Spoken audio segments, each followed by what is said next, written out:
Friends, मी मंजुषा आपल्या सर्वांचं मराठी गल या चॅनलवरती स्वागत करते. तर वय वर्ष 20 वयाचा एक असा टप्पा ज्या टप्प्यावरती तुम्ही आल्यानंतर तुमचं आयुष्य तुम्ही बनवू शकता. म्हणजे एक रस्ता फेल्युअरकडे जाणार आहे आणि एक रस्ता जो आहे ते तुमच्या सक्सेसकडे जाणार आहे. म्हणजे दोन्ही मार्ग तुमच्या समोर अवेलेबल आहेत. चॉईस आहे तर ती तुमची. म्हणजे तुम्ही तुमच्या 20s मध्ये काय करणार आहे त्याच्यावर डिपेंड आहे की तुमचं जे समोरचं येणारं भविष्य आहे ते अवलंबून असणार आहे मित्रांनो. म्हणजे आजच्या व्हिडिओमध्ये मी तुम्हाला असे काही कानमंत्र देणार आहे ज्याचा जर तुम्ही खरंच अगदी चांगल्या प्रकारे जर उपयोग केला तर नक्कीच तुम्ही तुमच्या आयुष्याच्या ध्येयाकडे अगदी लवकरात लवकर अगदी चांगल्या स्पीडीली तुम्ही पुढे वळू शकता मित्रांनो. तर गरज आहे तर ह्या सगळ्या गोष्टी समजून घेण्याची, तुमच्या मनाला ट्रेन करण्याची, तुमचं जे मन आहे ते काबूमध्ये ठेवण्याची आणि पॉझिटिव्ह थॉट्स जे असतात ते सगळे त्या ठिकाणी इम्प्लांट करण्याची गरज आहे मित्रांनो. तर सगळ्यांनाच माहिती आहे आपल्याला की किस्मत से लढकर जो अपनी तकदीर बदल दे, इंसान वही जो हाथों की लकीर बदल दे. म्हणजे हिम्मत पाहिजे आपल्याला, लाथ मारीन तिथे पाणी काढण्याची. गरज आहे तर ते तुम्हाला करून दाखवण्याची. तुमच्याकडे वेळ आहे, तुमच्याकडे पोटेन्शियल आहे, एनर्जी आहे. गरज आहे तर ती योग्य प्रकारे त्या सगळ्याचा वापर करून घेण्याची. त्याच्यासाठी गरजेचे आहे तर या 3 गोष्टी करणं. Number 1, focus on learning. जेव्हा तुम्ही तुमच्या 20s मध्ये असता तर सगळ्यात महत्त्वाचं आहे की तुम्ही कुठल्या कुठल्या नवीन गोष्टी शिकताय. तुम्ही व्यवहार ज्ञान जाणून घेताय, काय तुमच्याकडे स्किल्स अवेलेबल आहेत का. तुमचा नुसता वेळ मोबाईलमध्ये म्हणा किंवा मग मोबाईलमध्ये सुद्धा चांगल्या गोष्टीही शिकता येऊ शकतात. त्या सगळ्या स्किल्स अक्वायर करून घेणं, नवनवीन गोष्टी शिकणं, नॉलेज मिळवून घेणं, या सगळ्या गोष्टीकडे तुम्ही वळताय का नुसतं तुमचा वेळ विनाकारण वाया घालवताय, हे पहिल्यांदा समजून घेण्याची गरज आहे. तर फोकस ऑन लर्निंग म्हणजे जे काही नवीन गोष्टी तुम्हाला जिथं भेटली शिकायला तिथं पटापट शिकून घ्यायची आणि बाजूला व्हायचा. असं नाही आहे की तुम्ही एक गोष्ट शिकून घेतली ना, चला आता एवढं सफिशियंट आहे, हे असं म्हणणं नको. तुम्हाला जेवढ्या गोष्टी तुमच्या आयुष्यामध्ये नवनवीन तुमच्या आयुष्य कधीपर्यंतही तुम्ही शिकून घेतलात तेवढं तुम्हाला ते फायद्याचं ठरणार आहे मित्रांनो. म्हणजे गरजेचं आहे तर नवीन स्किल्स अक्वायर करून घेणं, जे काही शिकता आलं ते शिकणं. मग ते काही असो, फार्मिंग असो, तुम्ही रीडिंगमध्ये चांगलं म्हणजे ज्ञान मिळवून घेऊ शकता. त्याच्यानंतर कम्प्युटरचे वेगवेगळे कोर्सेस करू शकता. त्यानंतर ऑर्गॅनिक पद्धतीनं कशा प्रकारे हे सगळी फार्मिंग केली जाते म्हणा, किंवा मग अजून व्हिडिओ एडिटिंग कसं करता येऊ शकतं तुम्हाला. म्हणजे तुमचा जो एरिया ऑफ इंटरेस्ट आहे, किंवा मग फायनान्शियल सगळं तुम्ही हे लिटरसी शिकू शकता. तुम्हाला इंटरेस्ट ज्या गोष्टीमध्ये आहे त्या गोष्टीमध्ये पडू शकता तुम्ही आणि त्या सगळ्या गोष्टी तुम्ही शिकून घ्या मित्रांनो. सगळ्यात महत्त्वाचं, तुमचा वेळ वाया घालवू नका. तुम्ही 20s मध्ये आहात म्हणजे तुम्हाला शिकणं गरजेचं आहे. बाकी सगळं करण्यासाठी तर तुमचं आयुष्य पडलेलं आहे मित्रांनो पुढे. तुम्ही तर सगळ्या त्या गोष्टी जर आत्ता करायला लागलात तर पुढचं जे तुमचं फ्युचर आहे ते स्पॉईल होणार आहे मित्रांनो. त्याच्यासाठीच गरजेचं आहे की योग्य वेळी योग्य ते निर्णय घेणं आणि त्या निर्णयाप्रमाणे आत्ता वर्क करणं गरजेचं आहे. म्हणजे सगळ्या गोष्टी तुम्ही व्यवस्थित प्रकारे चांगल्या प्रकारे शिकून घ्या. वेगवेगळ्या स्किल्स शिका. एक स्वतःला म्हणजे रिजिड चांगली अशी पर्सनॅलिटी बनवा, म्हणजे जेणेकरून तुम्हाला त्याचा तुमच्या आयुष्यामध्ये नक्कीच उपयोग होणार आहे मित्रांनो. त्याच्यानंतर सेकंड थिंग आहे टेक रिस्क. वयाचा हा एक असा टप्पा आहे मित्रांनो ज्या टप्प्यामध्ये तुमच्यावर कुठली जिम्मेदारी पडलेली नसते. भरपूर वेळ असतो, तुमच्याकडे एनर्जी आहे, स्किल्स तुम्ही अक्वायर करू शकता. हे सगळ्या गोष्टी जेव्हा तुम्ही करताना मित्रांनो म्हणजे तुम्ही रिस्क सुद्धा घेतली पाहिजेत. म्हणजे कुठलंही नवीन बिझनेस स्टार्टअप करून बघायचं किंवा कुठली एखादी तुम्ही वेबसाईट लॉन्च करताय किंवा असे वेगवेगळे ॲप्स तुम्ही डेव्हलप करताय, ह्या सगळ्या ज्या नवीन गोष्टी आहेत ते शिका आणि आत्ताच रिस्क घ्या. कारण या टप्प्यामध्ये जर तुम्हाला सक्सेस मिळालं तर तुमच्यासाठी अगदी तो चांगला मार्ग असेल, आणि जर फेल्युअर मिळालं तर तुम्हाला याच्यापासून अशा बऱ्याचशा गोष्टी शिकता येतील मित्रांनो. म्हणजे तुम्हाला एक प्रकारचा अनुभव मिळेल ह्या सगळ्या गोष्टींमधून. म्हणजे दोन्हीकडूनही तुमचा फायदा होणार आहे.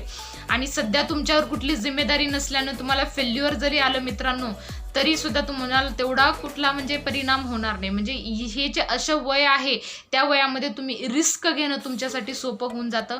आणि जोपर्यंत तुम्ही रिस्क घेत नाही तोपर्यंत तुम्ही तुमच्या ध्येयाकडे चांगल्या रीतीने पुढे वळू शकत नाही. तुम्हाला पुढे जायचंय, नवीन वाटा शोधायचे, तर रिस्क ही कंपल्सरी तुमच्या आयुष्यामध्ये येणारच आहे मित्रांनो. म्हणजे ही जी सेकंड थिंग मी तुम्हाला सांगितली, या वयामध्ये रिस्क घेणं अगदी म्हणजे चांगला हा जो टप्पा आहे त्यामध्ये तुम्ही रिस्क घेऊ शकता आणि चांगल्या नवनवीन गोष्टी शिकू शकता. त्याच्यामध्ये नक्कीच तुम्हाला सक्सेस मिळेल. नक्कीच तुम्ही नवीन वाटा शोधून काढू शकता मित्रांनो. भेदभाव करण्याची गरज नाहीये. तुमचा जो काही एरिया ऑफ इंटरेस्ट आहे त्याच्यामध्ये जा. असं काही नाहीये की इथं इंजिनिअरिंग, डॉक्टर, काय CA वगैरे हे सगळे जे आहेत कॉमन थिंग्स झाल्या. तुम्ही नवीन वाटा शोधा. नोकऱ्याच्या मागे लागण्यापेक्षा ठीक आहे, तुम्ही लागत असाल, तयारी करत असाल, खूप चांगली गोष्ट आहे, पण त्याच्या सोबतीला कुठला तरी आपल्याला जोडधंदा करता येईल का? अजून आपल्याला कुठले असे स्किल्स माहिती आहेत का ज्याद्वारे आपण ते शिकून आपला कुठला आणखी एक इन्कम सोर्स उभारू शकतो का? हे आत्तापासून शिका, कारण ही सगळी जी वेळ आहे ती शिकण्याची आहे आणि रिस्क घेण्याची वेळ आहे मित्रांनो, ज्यामध्ये तुमच्यावर कुठल्याही प्रकारची जिम्मेदारी आलेली नसते. आणि जी तिसरी गोष्ट मी तुम्हाला सांगते, जी अत्यंत महत्त्वाची आहे, ती आहे don't waste your time to impress others. ही सगळ्यात महत्त्वाचं आहे. तुमचा जो आत्ताचा वेळ आहे, हे जे वय असतं ते म्हणजे भूल पाडणारं असतं. इतरांचं दिसणं म्हणा किंवा मग इतरांनी जे काही पोशाख घातलेला आहे किंवा मग कोणाकडे इतकी प्रॉपर्टी आहे, गाडी आहे, ह्या सगळ्या गोष्टीबद्दल भुरळून जायची अजिबात गरज नाही आहे. अशा सगळ्या गोष्टी बाजूला ठेवा मित्रांनो. त्याच्यासाठी चांगले व्हिडिओज बघा, चांगले बुक्स वाचा, कशा प्रकारे तुम्हाला पॉझिटिव्ह थॉट्स तुमच्या मध्ये पेरता येतील ते बघा, जेणेकरून तुम्हाला त्याच्यामधून चांगली फळच मिळणार आहेत. म्हणजे दुसऱ्याला इम्प्रेस करण्याच्या भानगडीमध्ये तुम्ही भरपूर खरेदी करताय, हे घेताय, ते घेताय, गॉगल्स पाहिजे, चला नवीन कपडे पाहिजेत, नवीन शूज पाहिजेत, ह्या सगळ्या गोष्टीमध्ये तुम्ही विनाकारण खर्च करताय. ह्या सगळ्या गोष्टी जर तुम्हाला खरंच पुढे चालून काही फायदा मिळून देणार असतील तर नक्की करा मित्रांनो.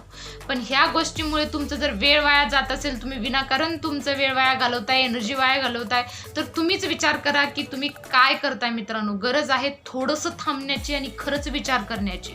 ॲक्च्युली हे वय असतं की ज्या वयामध्ये तुम्ही लवकर डिस्ट्रॅक्ट होता, पण तुम्ही जर चांगल्या प्रकारची पुस्तकं वाचलात आणि खरंच ह्या स्टेपमधून तुम्ही स्वतःला जर असं व्यवस्थित प्रकारे जर पुढे घेऊन गेलात तर नक्कीच तुमच्यासाठी अगदी सुंदर असं फ्युचर जे आहे किंवा तुमचं जे ध्येय आहे त्यापर्यंत तुम्ही अगदी लवकर पोहोचू शकता मित्रांनो. म्हणजे विनाकारण दुसऱ्याला इम्प्रेस करण्यामध्ये बिलकुल वेळ वाया घालवू नका. काही वर्षानंतर ते त्यांच्या मार्गाकडे जातील, तुम्ही तुमच्या मार्गाकडे वळाल. म्हणजे तेवढ्या दरम्यानचा जो टप्पा आहे, तुम्ही जो वाया घालवलेला वेळ आहे, एनर्जी आहे, सगळ्यात महत्त्वाचं ते कधीही परत येणार नाही. आणि त्याच्यानंतर हळूहळू तुमच्यावर जे आहे ते जबाबदाऱ्या पडायला लागतील, मग प्रश्न विचारायला लागतील लोक की नेमकं तुम्ही काय केलं, तेव्हा तुमच्याकडे उत्तर असणार नाही. त्याच्यामुळे गरजेचं आहे की आत्ताच तुमच्या वेळेला कारणी लावणं, आत्ताच नवीन गोष्टी शिकून घेणं, रिस्क घ्या, चांगल्या गोष्टीकडे लक्ष केंद्रित करा. बऱ्याचशा गोष्टी असतील जे तुमचं लक्ष डिस्ट्रॅक्ट करतील, बाजूला घेऊन जातील, पण त्या सगळ्या गोष्टींना तिथेच स्टॉप करायला शिका. दृढ निश्चयी व्हा, मनाचे जे विचार आहेत ते पक्के करा. एक तत्व म्हणजे प्रिन्सिपल बाळगून राहा मित्रांनो तुमचे स्वतःचे, म्हणजे जेणेकरून तुम्ही त्यापासून डिस्ट्रॅक्ट होणार नाही. म्हणजे तुम्ही चांगले पुस्तकं वाचा, हेच तुम्हाला तुमची स्ट्रेंथ मिळवून देतील, पुढे जाण्याचा मार्ग देतील मित्रांनो. आणि हे जे वय असतं, ह्या वयामध्ये भरपूर काही करण्यासारखं आहे. हे अनुभवाचे बोल आहेत मित्रांनो. हे जर तुम्हाला लवकर कळलं आणि लवकर तुम्ही ह्या वर्गाकडे जर वळलात तर ऑब्वियसली तुम्ही तुमच्या बाकीच्या पिअर ग्रुपपेक्षा कितीतरी पटीने पुढे असाल. हे माझं जे प्रॉमिस आहे ते तुम्ही खरंच या सगळ्या गोष्टी जर करून बघितला तर नक्कीच तुम्ही अगदी व्यवस्थित प्रकारे पुढे जाल मित्रांनो. तर या 3 गोष्टी जरूर करा तुम्ही जर तुमच्या 20s मध्ये असाल तर. ऑब्वियसली किंवा बाकीच्यांना सुद्धा चालू शकतं, पण जनरली ह्या वयामध्ये ह्या सगळ्या गोष्टी लवकर कळणं आणि तिथून स्वतःला लवकर चांगल्या रीतीने बाहेर काढून घेणं हे अगदी महत्त्वाचं असतं. म्हणून हा स्पेशल व्हिडिओ तुमच्यासाठी बनवला मित्रांनो. तर जरूर करा. Number 1, focus on learning. खरं तर लर्निंग आयुष्यभर असते, पण ह्या वयामध्ये तुम्ही वेगवेगळ्या गोष्टी शिकू शकता अगदी चांगल्या रीतीने. तुम्ही जे काही पैसा आहे तुमचा नवीन स्किल शिकण्यावरती लावा, ना की तुम्ही ते सेव्ह करण्यामध्ये. पैसा इन्व्हेस्टमेंट वगैरे तुम्ही नंतर थोड्या कालावधीने करू शकता, पण हे जे वय आहे तुमचं नवनवीन गोष्टी शिकण्याचं आहे. पैसा लावा, नवीन गोष्टी शिकण्यासाठी लावा, जेणेकरून तुम्हाला फ्युचरमध्ये त्याच्यापासून चांगल्या रीतीचं जे आहे ते इन्कम मिळू शकेल मित्रांनो. Number 1, focus on learning. काहीही शिका, एरिया ऑफ इंटरेस्ट तुमचा असेल, काहीही तुम्ही निवडून घेऊ शकता. चांगले व्हिडिओज बघा, तुमची लँग्वेज इम्प्रूव्ह करा, म्हणजे how to talk with the peoples, communication skills तुमचे जे आहेत ते इम्प्रूव्ह करा व्यवस्थित प्रकारे मित्रांनो. Focus on learning. Second thing आहे रिस्क घ्या. या वयामध्ये तुमच्यावर कुठली जिम्मेदारी नाही आहे, तर तुम्ही अगदी चांगल्या प्रकारे रिस्क घेऊ शकता. फेल्युअर आणि सक्सेस दोन्हींनाही सामना करण्यासाठी तयार राहा मित्रांनो. त्याच्यानंतर तिसरी गोष्ट जी आहे सांगितली मी तुम्हाला, की बिलकुल दुसऱ्याला इम्प्रेस करण्यासाठी विनाकारण आपला वेळ पैसा जे आहे ते वाया घालवू नका. तोच पैसा तुम्ही तुमच्या वर इन्व्हेस्ट करा. हे इन्व्हेस्टमेंट जे आहे ते तुम्हाला वर्थ असेल, ते तुम्हाला नक्कीच पुढे चालून फायदा देईल. कोणी चांगलं म्हटलं, हे तुझं ड्रेस चांगला आहे, हे तुझं घेतलेलं सामान चांगलं आहे, ते फक्त एका सेकंदाची खुशी असेल मित्रांनो. त्याच्यानंतर ते waste of money, waste of time, waste of energy. तर ह्या सगळ्या भूलभुलैयापासून, ह्या सगळ्या डिस्ट्रॅक्शनच्या गोष्टीपासून बाजूला राहा. व्हिडिओमध्ये सुद्धा तुम्ही जेव्हा बघता, टी व्हीवर असता, मोबाईलवर असता, चांगल्या गोष्टी बघा, चांगले बुक्स वाचा, जेणेकरून तुम्हाला अगदी चांगल्या मार्गावर तुम्ही पुढे जाल. आणि नक्कीच तुम्ही तुमच्या 20s जर ह्या गोष्टी केलात तर तुम्हाला पुढे एक चांगलं भविष्य मिळवण्यापासून कोणीच रोखू शकत नाही. ह्या गोष्टी जनरली नंतर कळतात, पण तुम्हाला जर ह्या गोष्टी लवकर कळत असतील आणि तुम्ही त्याच्यावर हे सगळं वर्क करत असाल तर तुमच्या एवढं लकी जे आहे ते कोणी नसेल मित्रांनो. गरज असते ती फक्त योग्य वेळेवर मार्गदर्शन भेटण्याची, आणि ते तुम्हाला भेटलेलं आहे मित्रांनो. तर जरूर त्या मार्गावरती चला. माझ्याकडून सगळ्यांना बेस्ट ऑफ लक. तर धन्यवाद. आजच्यासाठी एवढंच मित्रांनो. जय हिंद, जय महाराष्ट्र.